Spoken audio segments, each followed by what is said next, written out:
నమస్తే. శ్రీ గురుభ్యో నమః. శ్రీమాత్రే నమః.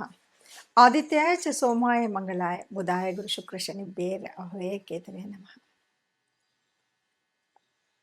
2025 జనవరి మాసానికి మాస ఫలితాలు.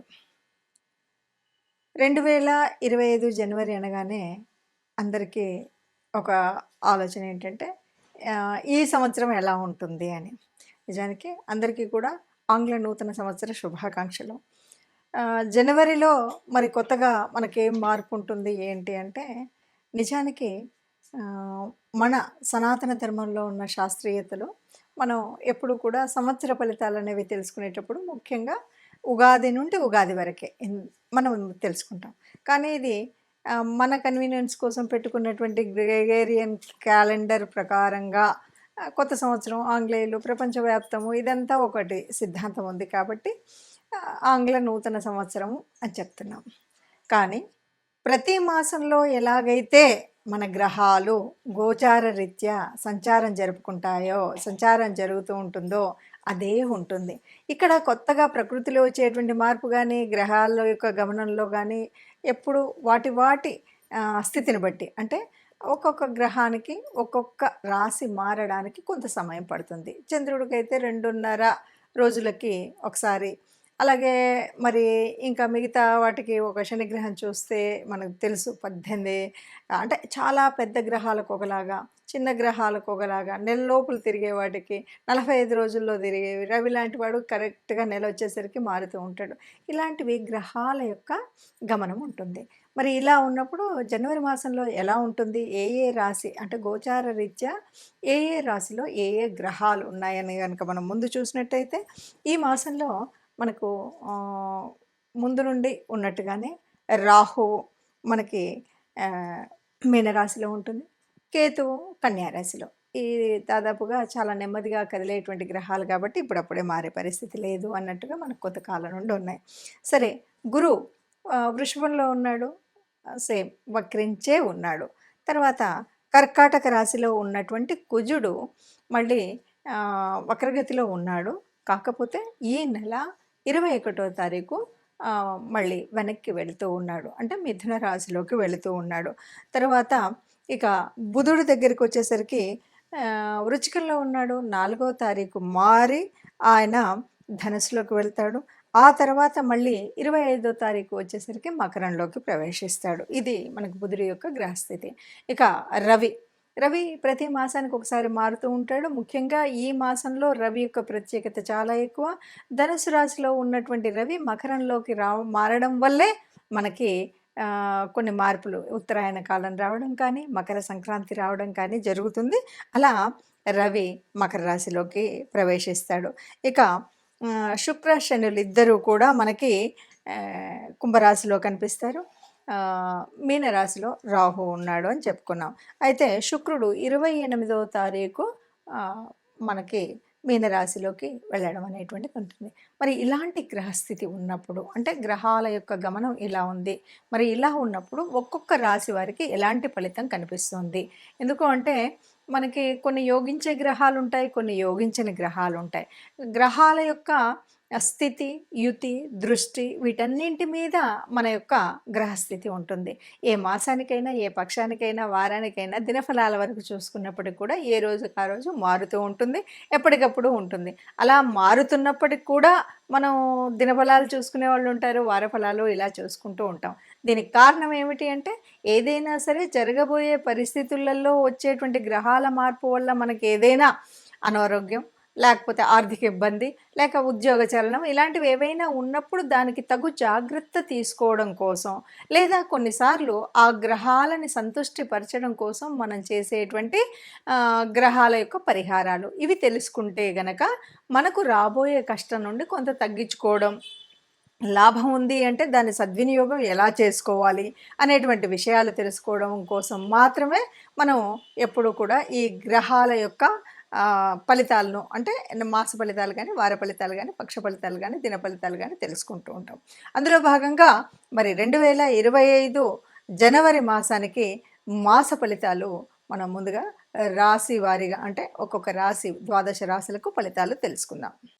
తదుపరి 2025 జనవరి మాస ఫలితాల్లో కుంభరాశి వారికి ఎట్లా ఉంది అంటే, జన్మరాశిలోని శుక్రుడు అనుకూలంగా ఉంటాడు. రెండవ ఇంట్లో రాహువు కూడా అనుకూలంగా ఉంటాడు. కుజుడు 25 వరకు అనుకూలంగా ఉంటాడు. రవి 14వ తారీఖు వరకు ఉంటాడు. అంటే మొదటి పక్షం అంతా బ్రహ్మాండంగా అంగరంగ వైభవంగా ఉంటుంది ఈ రాశి వారికి అని చెప్పొచ్చు. చెప్పాలి అంటే ఇప్పటి నుండి మనం ఇందాక నుండి చెప్పుకుంటున్నటువంటి ద్వాదశ రాశుల్లో అన్నింటికంటే ఈ మాసంలో బాగా ఆనందంగా శుభకరంగా ఉండేటువంటి రాశి ఎవరు అంటే కుంభరాశి వారే అని చెప్పొచ్చు. వీళ్ళకి ఆత్మవిశ్వాసం ఎక్కువగా ఉంటుంది. మొదటి 15 రోజులలో అనుకున్న పని అనుకున్నట్టు చేయడానికి ఉంటుంది. ఆర్థికంగా బాగుంటుంది, ఉద్యోగరీత్యా బాగుంటుంది, చదువు రీత్యా బాగుంటుంది, కుటుంబరీత్యా బాగుంటుంది, సమాజరీత్యా అంటే సమాజంలో మనం కలిసిమెలిసి ఉండేటువంటి తీరు కానీ, ఆలోచన విధానం కానీ, సంఘంలో ఉండేటువంటి మానసిక స్థితి కానీ అన్నీ అనుకూలంగా ఉంటాయి. మనం ఏది చెప్తే అది ఉంటుంది. అయితే 15 తర్వాత కొద్దిగా మార్పు ఉంటుంది. అంటే మొదటి పక్షం అంతా బ్రహ్మాండంగా ఉంది, పట్టిందల్లా బంగారం.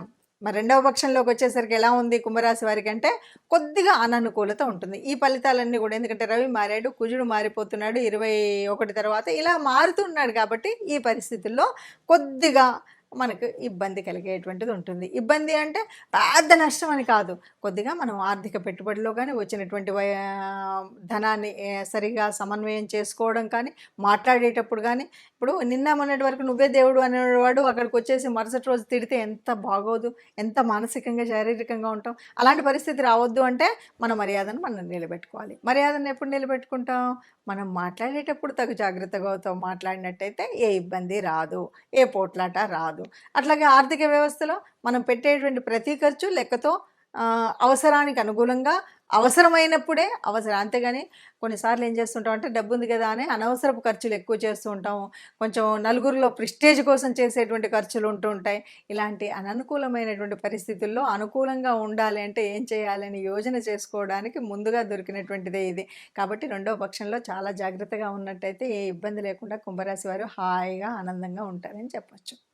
ఇప్పటి వరకు మనం చూసినటువంటి అంటే గ్రహాల యొక్క గమనము, వాటి వల్ల మనకు ఉన్నటువంటి యోగించే గ్రహాలు, యోగించని గ్రహాల మూలంగా మనకు వచ్చేటువంటి కష్టాలు, నష్టాలు. ఇప్పటి వరకు కొన్ని రాసులకి అర్ధాష్టమ శనిలో ఉన్నారు, కొన్ని రాసులు ఏళ్ళనాటి శనిలో ఉండి చివరి దశలో ఉన్నారు. ఇలాంటి పరిస్థితుల్లో మనము ఎలా ఏంటి అంటే కనుక ఆలోచించినట్టయితే మరి గ్రహాల యొక్క అనుకూలత ఉండాలి, ఇష్టదేవత యొక్క అనుగ్రహము ఉండాలి. అందుకోసం మనం చేయవలసినటువంటిది ఏమిటి అంటే ముఖ్యంగా ఇక్కడ శని యొక్క వక్రగతి, దీని మూలంగా వచ్చేటువంటి ఫలితాలు ఇవన్నీ మనం చూస్తున్నాం కాబట్టి తప్పకుండా ఈ మాసంలో మాసం పక్షాల్లో అంటే ప్రతి పక్షంలో కూడా ఒకసారైనా కనీసం నవగ్రహ మండపానికి వెళ్ళడం అనేటువంటిది తప్పనిసరిగా చేయాల్సినటువంటిది. మనం రాశి వారీగా చెప్పుకుంటున్నటువంటి మన రాశిలో చెప్పుకున్నటువంటి గ్రహాల అనుకూలత కోసం తప్పనిసరిగా మూల మంత్రాలని చదువుకోవడం ముఖ్యమైనటువంటిది.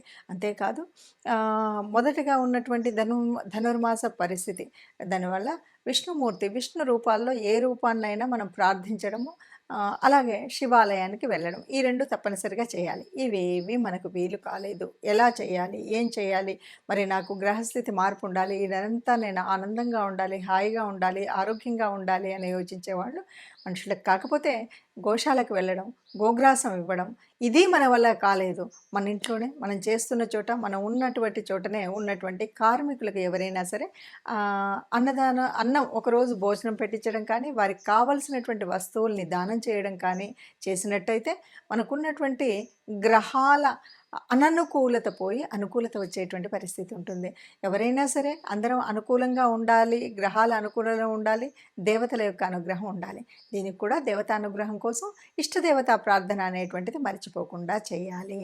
లేదు బయటకు వెళుతున్నాం, ఏ కష్టం రాకుండా ఉండాలి అని అనుకున్నప్పుడు మనం తప్పనిసరిగా ఏదైనా ఒక చిన్న శ్లోకం, రాముడికి సంబంధించినటువంటిది ఏదైనా సరే ఆపదామపహర్తారం దాతారం సర్వసంపదాం లోకాభిరామం శ్రీరామం భూయో భూయో నమామ్యహం అంటాం కదా.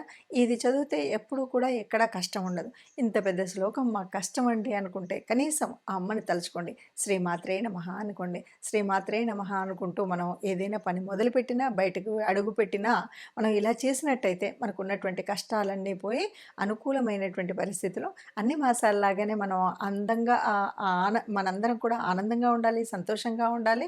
ఆ సంతోషంగా ఉన్న వాళ్ళలో మనం తప్పనిసరిగా ఉండాలి అని కోరుకుందాం. సర్వే జనా సుఖినో భవంతు అందాం.